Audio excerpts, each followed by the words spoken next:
It's time for OTV Top 10.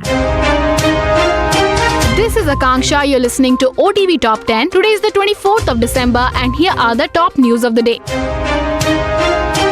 Veteran politician and former finance minister of Odisha Ramakrishna Patnaik passed away after a prolonged illness at his Bhubaneswar residence on Friday morning. As per reports, his mortal remains will be taken to Swargadwara in Puri, where his last rites will be conducted and he will be consigned to flames. Patnaik was 6 times elected to the Legislative Assembly, of which 4 times he had won Kodala constituency in Ganjam on Janata Party ticket, Janata Dal and Biju Janata Dal in 1971, 1977, 1985, 1990, 1995 and 2000. He was popularly termed as Ganjam Tiger as he was a strong leader from the region. Patnaik was among the trusted leaders of former CM Biju Patnaik.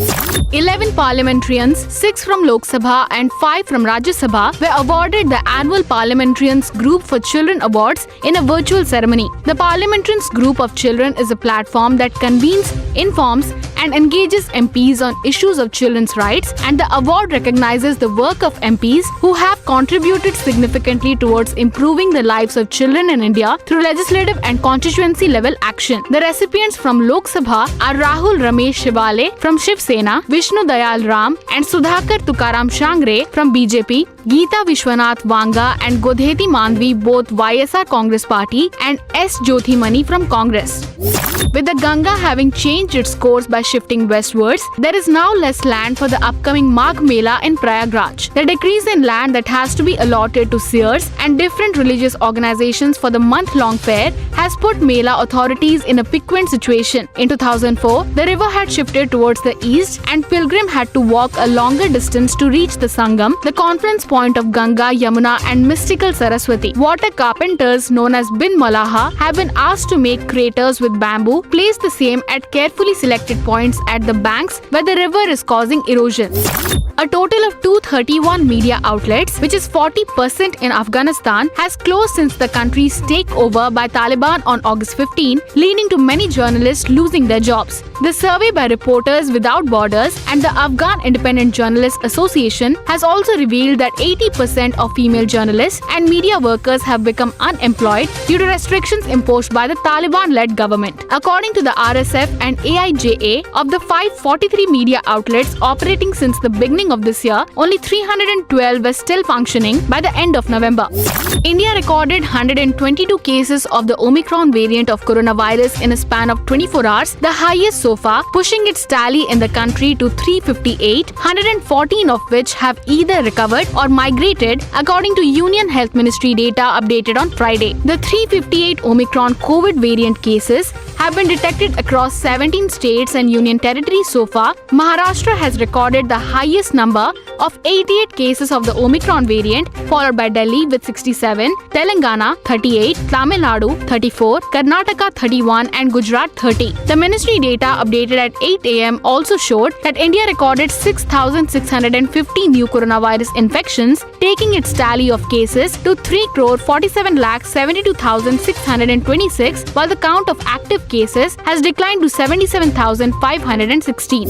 Bollywood star Sushmita Sen recently revealed that she is no longer in a relationship with boyfriend Rahman Shaul. The couple had reportedly been dating for about 3 years, but of late, there were rumors about the two calling it quits on their relationship. The 46-year-old actor took to Instagram to share a photo with Shaul and said they continue to remain friends. Shaul, a model, shared the same post on his Instagram page. Sen, a former Miss Universe, is a single parent. She adopted a baby girl Renee in 2000 and second daughter Alicia in 2010.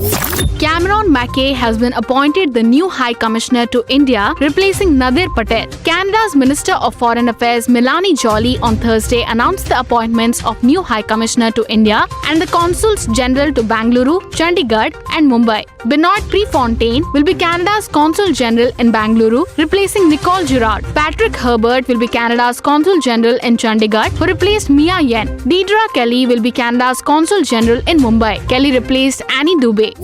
Ace film director K.S. Sethumadhavan, winner of 10 national and 9 Kerala State Film Awards, passed away in Chennai on Friday. Born in Palakkad in 1931, the 19-year-old bid adieu to his film career in the mid-90s, after which he led a retired life in Chennai. Sethumadhavan began his life career in the late 50s when he worked as an assistant to the then veterans like L.V. Prasad and Sundar Rao, among others. Sethumadhavan became an independent film director in 1960 when he directed a Sinhalese film And There Was No Looking Back. He directed around 70 films, mostly in Malayalam, Tamil, Telugu, and the hit Hindi film Julie in 1975. The Yogi Adityanath government has decided to reimpose night curfew in Uttar Pradesh from Saturday. According to an official statement, the curfew will remain in place from 11 p.m. to 5 a.m. An upper limit of 200 guests will be enforced for weddings, and the district administration will have to be duly informed. The decision has been taken in view of the increase in number of COVID-19 cases in the state.